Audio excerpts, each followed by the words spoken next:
Keeping a close eye on your forecast. Things staying mostly calm and quiet for your Tuesday across the Gulf Coast. Plus also an update on the tropics. I'm going to have all the forecast details that you need to know coming up.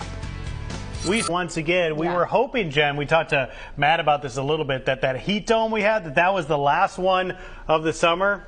Not so much. Not quite. I know last week that we kind of got that little teaser of not quite fall, but feeling better than what we had been seeing. Now that conditions on the rise at this time. Now the temperatures out there currently beginning to warm up. We're seeing more of those mid to upper 80s. Not quite seeing any 90s out there just yet, but we will start to see more of those emerging by the second half of today. Now dew points out there starting to see a range even closer towards Mobile County, beginning to see some of those dew points drop mid 60s, feeling slightly better. Closer towards the coast, however, still resting in the lower 70s, so higher humidity. That's what's making us feel like we're more in the 90s out there. So although we're resting in the upper 80s, feeling like the lower 90s, but really not expecting our feels like temperatures to stray that far away from the actual air temperature. Now over the next few hours, there we go, expect us to max out in the lower to mid 90s. By the time we make it later on into this evening, temperatures dipping down to the lower to mid 80s.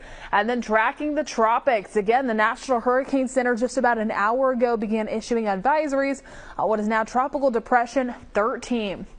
Those sustained winds at 35 miles per hour right now, but expecting this to turn into potentially Tropical Storm Lee heading later on into this evening. And then by the time that we get closer towards really the end of the week, take a look at that. It goes from Category 2 hurricane strength at Friday at 8 a.m. and then by Saturday at 8 a.m. strengthening into that Category 4 hurricane, that major hurricane, really just bypassing that Category 3 by that point within those 24-hour time frame. Now we're going to continue to monitor this system. Models, they're staying pretty consistent with a northerly curve. So really right here is where that model track ends. We can start to see some of that curvature right there, taking it further towards the north. Models really want to take it back up into the Atlantic. So that will be the good news. But as always, be cautious what you see on social media.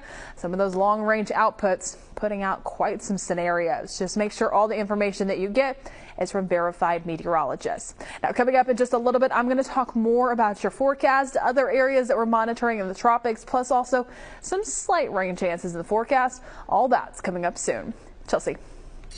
And also keeping a close eye on your forecast as you're picking up your kids, and also tracking 3 different areas of interest in the Atlantic. I'll be breaking down Crust move, Jen. I would say ours is the same. Aldi has a bag for I think $1.29, and it's just pre-made crust, and it's enough for 2 people, and we'll sprinkle some of the ranch dust on it. Yeah, or some Nino's Italian seasoning on it. Okay. Getting ideas, Jen. There Thank you go. you. And affordable too.